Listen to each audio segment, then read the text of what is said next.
Hi there, and welcome to another Visions webcast here on the Resound Music channel on YouTube. In episode 1 of Jane of the Concrete Jungle, we met a fascinating woman who lived the bulk of her childhood on the streets in one of Canada's most infamous urban ghettos, jungles, concrete jungle.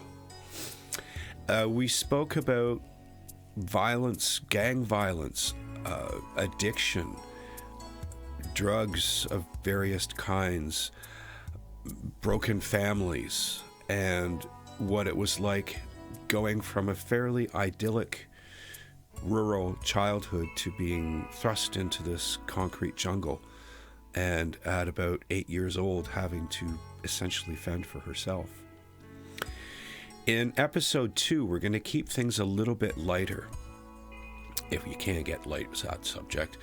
What we're going to talk about is more to do with who Jane is now, how she's getting by, how she copes, what does she do, what is she like, things like that. Because often when we hear about people or see people living on the street, people who we think are addicts or people who we know are addicts, we often assume the worst about why they are there. Believe me, it's not a choice. They don't wake up one day and suddenly decide they want to be on the street. But we often forget that these people are humans. And maybe these humans had goals and aspirations before whatever happened in their lives found them living on the street. And Jane is one case where you smile a lot through hearing her story while still shaking your head in disbelief at the things that she went through to get to where she is now. So I'm hoping that this episode will shine a little bit of kinder light and let us as humans look upon each one of us as potentially good, no matter what situation you see somebody in, to remember that they weren't born that way. They probably had goals and ambitions just like you do, or you did, right? So we talk about coping mechanisms, therapies, art, music, all kinds of things. We still go back into some of the dark topics that we dealt with in episode 1, but this one keeps it a little bit lighter. And if you know somebody who is a recovering addict, or I don't know if you can use the term recovered addict, but a recovering addict, maybe they would like to hear this. So you could probably send them a link to this episode. Because without dealing with a lot of the darker things that we dealt with in episode 1, this is about coping and living a life as normal as you can. And it's important, as Jane and I discussed in private, for people who have emerged out of that situation to understand that they're not alone. Everybody will cope and recover and deal differently. And maybe just hearing somebody else speak about their own journey can shed some light on some coping mechanisms or lifestyle habits that they can adopt from hearing from another person who's been through the same stuff. So sit back, enjoy. This is episode 2 of Jane of the Concrete Jungle.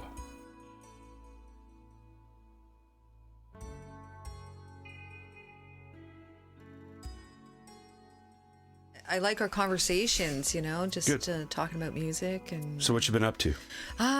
Lately I've been creating some art. Cool. Raise some money for, some local food banks and stuff like that. You got to give back every now and again, when you can. Absolutely. Just so listeners know that we do have quite a few of your pieces hanging quite proudly in our house. I do notice I'm in every corner. Yes. And I'm so grateful for the support. Thank you. And at eye level in the bathroom. At eye level in the bathroom, yes. Downstairs bathroom. Some of the paintings, yes. Yeah, that's classic. I mean, Yeah. like, not many people think of their bathroom guests that way, and it's like, welcome to my bathroom. Now, while you're seated, you can take a look at this wonderful piece of art. I appreciate that. I appreciate that. Something beautiful while it, something shitty is happening. Literally. Yeah. So you were talking about wanting to do some mosaics and glass stuff as well, right? I have a lot of sand glass that I've collected over the, I would say 5-6 years anyway. So tell us what sand glass is if somebody doesn't know. It's broken bottles, pieces that have been rolled by, lakes or oceans. Oh, cool. So in the oceans, they call it sea glass. In the lakes, they call it sand glass. And you like a mosaic, you get an old window and you E6000, the clear, wonderful glue with it. Yeah, it's something to hang, over the kitchen, let's say, in a window, or just kind of frame it up and create scenes with like driftwood pieces and sand glass. Oh, cool. I feel very, another time where I'm very mindful and able to escape rather than using drugs. This is another thing that keeps me kind of on this sort of straight and narrow with a little bit of crooked here and there. I have the beer here once in a while, smoke pot and shit. But I mean, I'm not doing cocaine or crack actually. And it's been over 30 years since I've touched the shit, but no, I'm lying. I had one slip. But I knew right away that what am I doing? I know where this goes. And, creativity is a really big thing, and it's mindfulness. It's, creating new neural paths. We'll talk a little scientific about it, right? So it changes the brain patterns completely, and allows the serotonins to go off in different ways that you would normally get from mind-altering drugs. Yeah, it's interesting though when you think about how many creative people also have problems with addiction. Mm-hmm.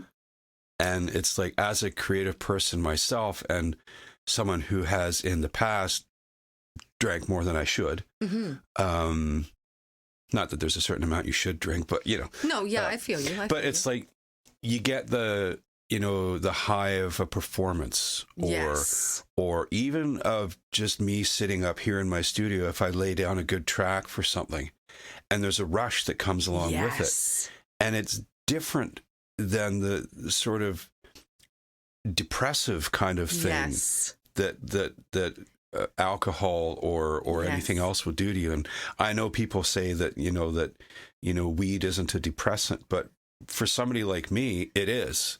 Well, yeah, I have I can't function on it, so I don't do it. I used to do it a lot. I can't function without it. Yeah, truly. I did it a lot in my teens, and if I do it now, I mean, I had probably 30 years where I didn't even think of it. Wow. And then I got some when it became legal here in Canada, and I had a little bit, and I was like, well, this is nothing. And then, about 20 minutes later, I realized I'd been sitting on the edge of the bed staring at my feet for half an hour. And I'm like, this is not, I'm a doer. I can't sit for too long and not be doing something. And it's not that I don't appreciate downtime or relaxation or no, for sure, hanging out time. I need to know that whatever I'm doing, I'm investing myself in some way. Well, it's the reward system. It's the finished project. The reward system in the brain goes off. There's an elevation, which is a whole other high, which cannot be bought. Right. Truly. Yeah. Like, it's you doing it. You're creating whatever it is, a track or, a lampshade or whatever it is that you're doing in that moment. That's mindfulness. You're trying to figure out how you want to do it. And then when it's finally done, there's a sense of accomplishment. Yeah. And that feeds our brain wonderful highs. Yeah. When I'm singing and I'm really into a song, I actually float away. And I feel this hum through my body, a warm hum through my body. And I love it. It's the best high I've ever had in my life, to be honest. Yeah. Yeah. But I think it's those dependencies, whatever we develop with a stimulant or a depressant, it carves out a piece of us that makes us think that that's part of who we are. Yeah. And that I can't go to perform a gig without, smoking up first or drinking first, or, and then that just sort of feeds the addiction. That's interesting. So, I live on weed. I love it. Is it a therapeutic thing for you? Like beyond just... It's therapeutic, but it's calming. I smoke only strictly indica strain, because my mind races constantly. I'm pretty sure I'm ADHD. I know for sure I'm on the spectrum a little bit. So for me, it calms down the sensory issues I have when I'm in crowds. When, you got a bar full of people drinking and there's a lot of hooting and hollering and, glasses clanging, and you're trying to concentrate on what you're here for, to do this performance. So I can't visualize someone naked. You're supposed to visualize the crowd naked, whatever. I actually have to smoke some indica to bring my level down, to calm me down enough to get up there. It's not about bravery or false bravery. It's sensory issues for me. So I think that that's a whole other topic that a lot of people don't understand. They think, oh, look at the pothead, they're going, and she's gonna go up. It's really just to calm the sensories. Like, we got a drum kit in behind, we got guitars all over the place, we got a keyboard, and I'm singing, and there's a crowd full, just like not even really listening half of the performance. So it's very distracting for my brain to try and do this, which brings me to when I worked in the call center, taking the hustle from the street to the office, and how I was able to build the career. That was really hard to overcome. Every morning I went into work, I was high. I would smoke a joint before I went to work. At lunchtime, I'd smoke a joint, and I was the highest salesperson in the office, because it calmed me down. You have like 150 reps, like talking all around you constantly. You almost get into a point where it's like this hum. It's like when you walk into a casino. Oh, it's horrible. Like, the casino for me is just way too much. Like, all the bells and whistles, the lights, and they're pumping fucking cocaine in the air, because I'm wide awake now. I'm no longer high. Like, wow. It's interesting. So, some performers, they do need something, but I don't think it has anything to do with an addiction, or there is some fake bravery going on with some people that I know. With some other people, it's like me, it's to bring down the sensories enough to like do what you're there for. When I walk the beach and collect sand glass, for example, I've already smoked a joint, and I become mindful, and I'm looking for the greens and the blues and the chips of that, and driftwood pieces, and that makes my brain not think about 500 other things that are going on in my brain usually. So really, it's kind of like a Band-Aid effect that I will continuously wear clean and sterilize and bandage again over and over for the rest of my life. I will be on my deathbed with a joint in my mouth, because I can't live any other way. It would be maddening for me. Yeah, well, there's, some people would say that if you're ADHD or whatever, there's drugs that you can take for that. I do the CBD drops. I do all of it. Yeah, but there's like, I'm not doing Ritalin. Synthetic chemicals you could put in your body. I am not doing that. I'm against pharma. Yeah.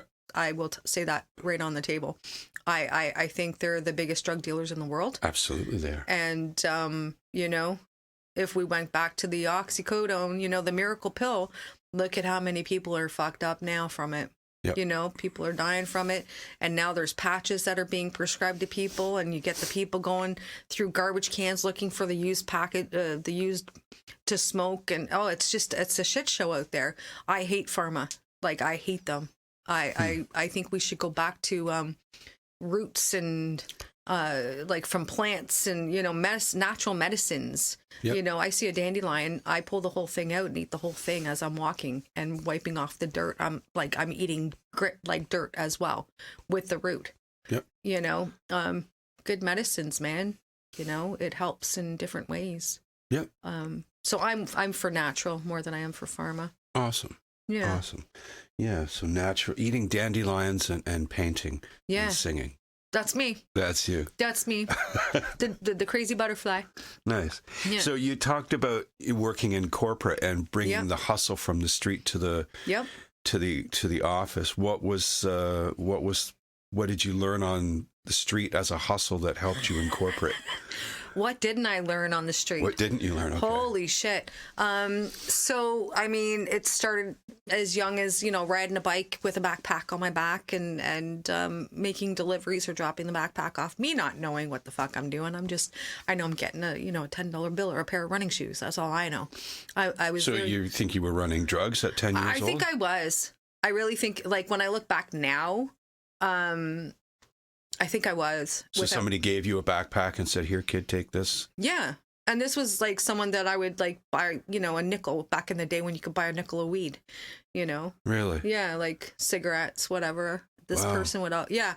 Anyway, so I think I was running, but I didn't realize I was a runner at the time. As I got older, I started, again, I grew up real fast between like 9 and 10. That's when things started really coming to a head for me. And I started realizing like, holy fuck, like this is real.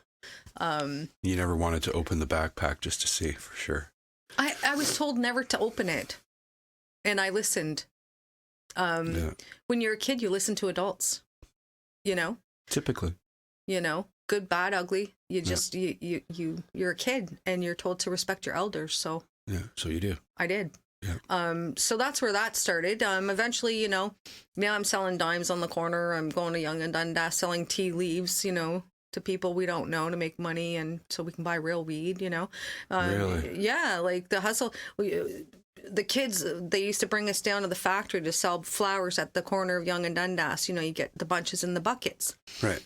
It was like, I don't know, $2 a bunch or whatever it was. And me and a few people, we went down, we got our buckets. They dropped us off in different locations and we sold them and walked away with the money. Wow. We were kids. We were hustlers. So like everything was constantly a hustle, right? And then I got sick of doing the factory work. I now have a child. Mm-hmm. I don't have my GED. I got to go back to school so I can actually work. That was a huge learning curve, learning how to read and write and things that I couldn't do before very well. So school wasn't a big thing in your earliest years? The teachers weren't very good. I was the special kid in the class that couldn't pick up information still to this day. If you throw too much at me at once, I need you to pick up milk, bread, butter, yada, yada, and you give me a list, I might remember one thing. So learning anything, like even copying it, right off the boards and stuff, I wasn't able to absorb the information I was reading. So then I learned that I had to read things over and over again, one paragraph at a time, like 5 times, 6 times, so I can try and get my brain to slow down enough to actually picture what I'm trying to read, if that makes sense. Mm-hmm. So by the time I went back to go get my GED, they test you to see where you're at. And I already had credits that I did gain somehow in high school. I got my gym, my music, the arts, stuff like that. And French, everything else, I got a 51. Mm-hmm. Like I just passed. And I think that was the teacher just pushing me through. So I got my GED. And from there, I started going to places like employment agencies and, they would teach me how to type and, and do this and do that. And I ended up learning, again, I wanted to excel, right? Mm-hmm. We talked about this in the last episode, how like we push ourselves to excel, to be the best at everything. So I ended up learning how to type 140 words per minute within a month. Wow. That's how dedicated I was. So with me learning the piano now, I'm going to get it because I'm so focused on wanting to get to here real fast. And then I went for an interview and they did a typing test on me and I just so happened to be the fastest typer. And I got into a telecommunications company where they taught me about their products and services. So it was basically just like learning a new product. So it's no longer weed or whatever, crack, whatever it was at the time. Right. Now it's, telecommunication services. Internet was just starting to come to play in the world. this kind of thing. I was part of that wave, that whole Wow. wave. And of course I had to excel there. And I was one of the top salespeople, and I just kept climbing the ladder. And when our contracts got sold by that company, I went to another telecommunications company, and they offered me double what I was making there, plus, a cap of, 100,000 commission. So I was doing quite well for a long time. Wow. Yeah, until, a life tragedy happened. Of course, we'll talk about that maybe in episode 20. But, that's how I was able to take the hustle from, and learning the language was the learning curve. So instead of, yeah, you're proing you on something now, to, hello, my name is Jane. Yeah. And I'm calling you because ... Yeah. So it was like trying to change my tones. I was a very angry person growing up with just cause, obviously. But my goal was to make sure that I raised my kid the complete opposite of how I was raised by my mother. So it was very important for me to have my education, to get a decent job. Mm-hmm. And I was well into my 20s, before I actually graduated high school. Wow. Yeah. A lot of us from my crew never finished high school. Yeah. And these are the people you were talking about before, the group of 12? Yeah, there was a solid group of 12. Altogether, there was about 22, 23. But the solid group was about 12. And we would kind of hang out with that crew. And then once in a while, we'd hang out with that crew. And then they would blend. And there was 3 different crews. And when we were all together, we would just take over the whole fucking street and walk right down the middle, and cars are honking. And we're just pure fucking attitude, just walking straight through the middle of the street. Just a big crew of us. It was crazy. Good times. Lots of good times, though. There was a lot of good times, a lot of great times, funny times, acid trip times, mushroom times. Mm-hmm. Yeah. Been there. Yeah. Yeah. Yeah. Not my thing anymore. No, me I'll either. take a nice glass of red wine or two. Yeah, I'll take a nice beer, 1 or 2 here and there, but not, nothing like I was out of control.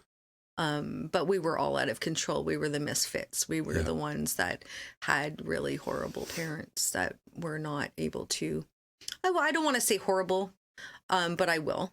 It was more our parents had already gone through whatever they went through, and we were the punching bags. We were the sounding boards. We were the the parent to the other kids. So you had all that common thing to draw you together and make a family out of you, essentially. And some of us still talk to this day, and we're well into our 50s now. So yeah, it's interesting that we still have that bond. And some of us are okay and some of us are not, but we still don't judge. Nope. Because we all know where we came from and what we you share secrets as kids, right? Yeah. Yeah. So yeah, pretty interesting trip. It's interesting when you said that about raising your kids the exact opposite of the way you were raised, because this was I don't want to turn this too much onto my own personal situation, but I recently found out that I have family on my dad's side. Wow. Like siblings? No. Uncles, aunts, okay, all cousins, that kind of stuff. And my dad never wanted to talk about it. He grew up in a very heavily communist Eastern European situation. Mm-hmm. And he came to Canada, and his brothers went to Australia. And through the power of Facebook, just a few weeks ago, wow, they tracked me down by looking at my father's obituary. Oh my God. So yeah, and it's interesting. This we had a few common family pictures that we sent back and forth as a way of saying, okay, well, if this is who you say you are, who is this? Yeah, in this picture. And then she sent me a picture of my dad. Wow, that was confirmation. When he was young. Apparently, there was 2 pictures taken of him this day, and my mom always had one. Yeah. My sister has it now. Yeah. And it's him and he was doing wrestling. Wow. Right. So it's the him life before it changed. Him in one pose, and then his head facing a different way in the other picture. So it's not like they just said, "Oh, I happen to have a copy of it." Right? Yeah. But it's interesting. I was saying I don't know anything at all about that side of the family. because it was just taboo. You don't talk about it. You don't ask. You don't even think about asking. No. And she was telling me about, like, she said, your grandfather wasn't a nice man. So it trickled. Yeah. And I was thinking, you know, it's like, you know, when you have kids, you try to think about the things that you don't want your kids to have to go through that you had to go through. Mm-hmm. Right. And inevitably, at some point in your adult life, you find yourself sounding like your mom or your dad. Yeah. Doing something or saying something. And you're like, oh my God. Yeah. I've turned. And then I, you know, through the day, I was thinking of these things like, how many generations does it take to conscientiously remove abuse out of a parent-child relationship? They say 5. Yeah. Whoever they are, they say 5. It takes 5 generations to actually get to the point of getting things, I guess, right, in a sense. No one's perfect. No. I did raise my kids the complete opposite. So I knew all the things what not to do, but I was never told what to do. I was never taught what to do. I only had little blips of memories before I was 6 years old of the good stuff. So I would incorporate that, and some of that was art and music. So that was introduced to both my kids as they grew. They were either in art class, sports, or music. Like there was no reading clubs, although Kendra wanted to join reading clubs, stuff like that. And then she had gotten my children involved in that. So, you know, she ended up being a pretty good friend because I didn't know how to read properly, and I still don't. I was glad that she was able to step in and help my 2 kids with that. I was more about music and art kind of thing. So, yeah, it was learning how to do what I was supposed to do. So I went through an actual study with both my kids, and it lasted 2 weeks. And we'll call it the A house. So we went to the A house, and there was cameras and microphones everywhere. Like, what am I doing wrong? Because I had my oldest colicky child, temper tantrums, out of control. You know, in those days, we didn't know about this thing called autism. You know, they were considered out of control children. And I didn't want to be my mother. And I was getting to the point where I wanted to hit my daughter because she was just so rambunctious, so out of control, so they say, you know, quote unquote. And I didn't understand why she was so different from all the other kids, knowing that I grew up feeling like I was the one that was the weird one within my crew. Even within my crew, I was always like, oh, I don't know if this is a good thing, guys. I don't think we should do this. There's another sense, or another gift, I call it. And she also has these types of gifts. So we went into a house, microphone, cameras everywhere. And they said that through reports, and they sat down, and just like you and I were having a conversation, a meeting, and the only thing that they could figure was that I never hugged my children.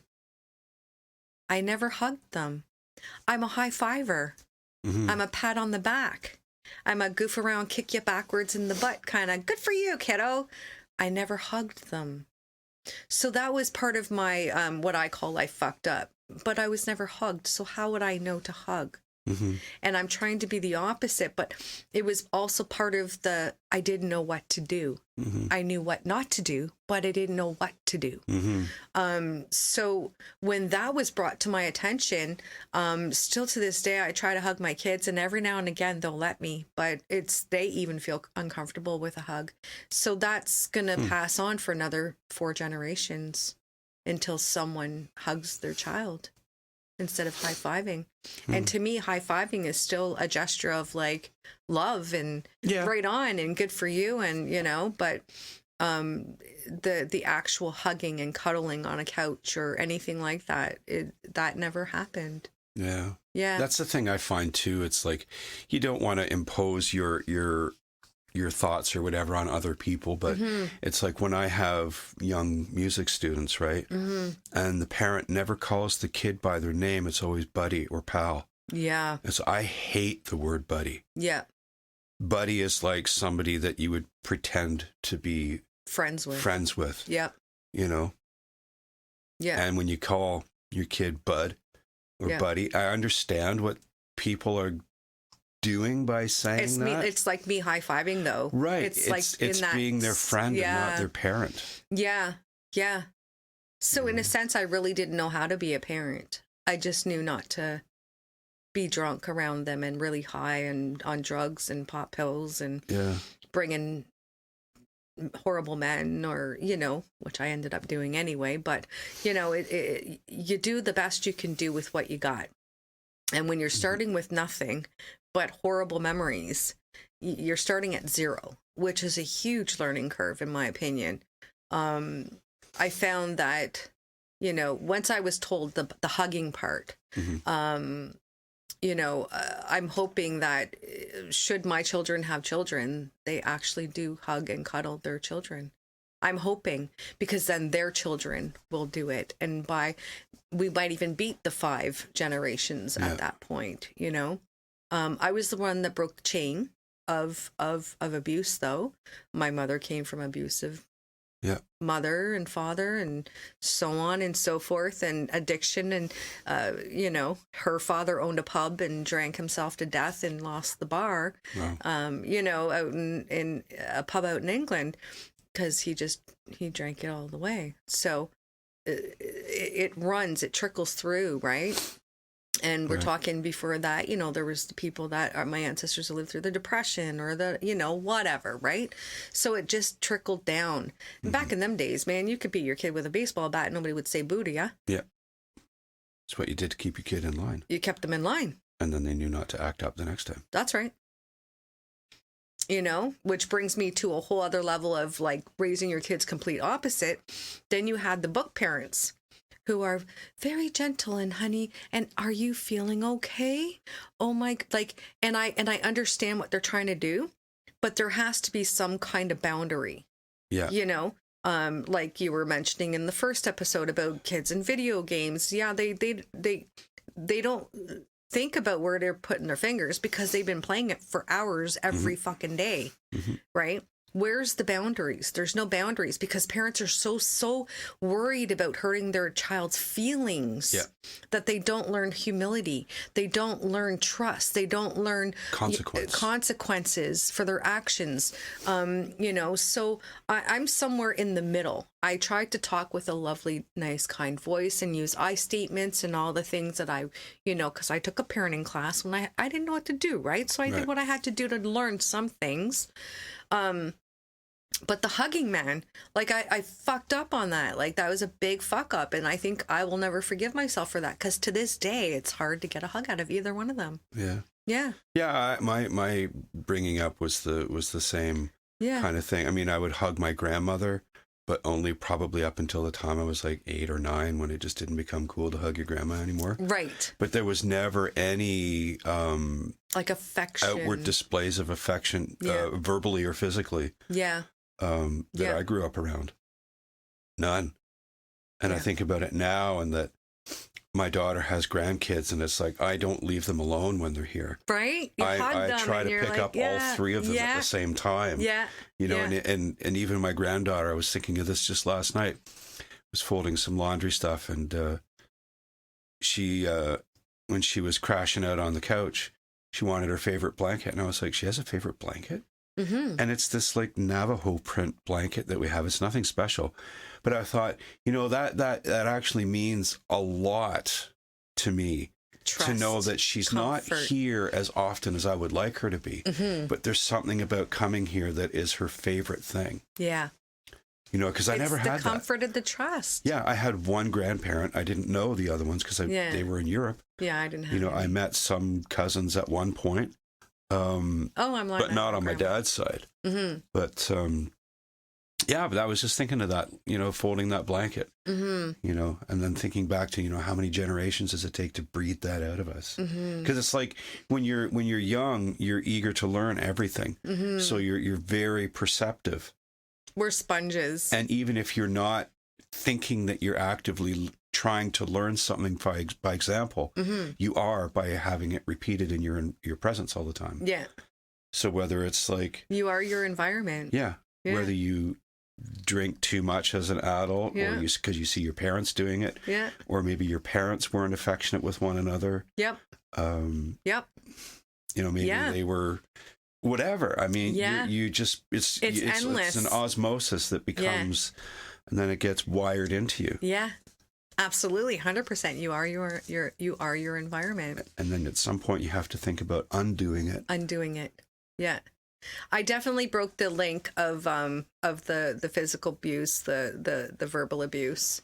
I know that much. My kids have never, up until they were older, had never seen me drunk. I was high on weed every day. I had to. I was working 3 jobs and had 2 kids, and fucking, oh my God. And the one was temper tantrum, and, I'm myself, like, I'm trying to handle all this shit, right? So I needed a crutch, and it's always been pot. And then I blast the music, and I start dancing in the middle of the living room just to get some of that angered energy out of me in a positive way. And we would do the shake off dance, and, there was these great moments that I feel I was able to teach them things like, the song, it's shake it off. Oh, da da da da da. I would just, on the CD, blast it, shake it off.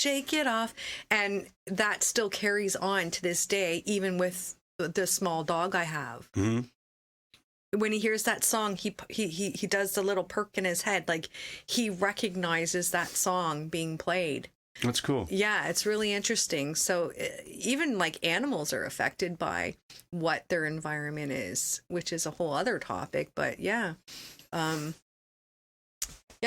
kind of interesting to me that we still there's I don't think there's going to be ever a perfect parent. I don't think there ever will be, ever has been.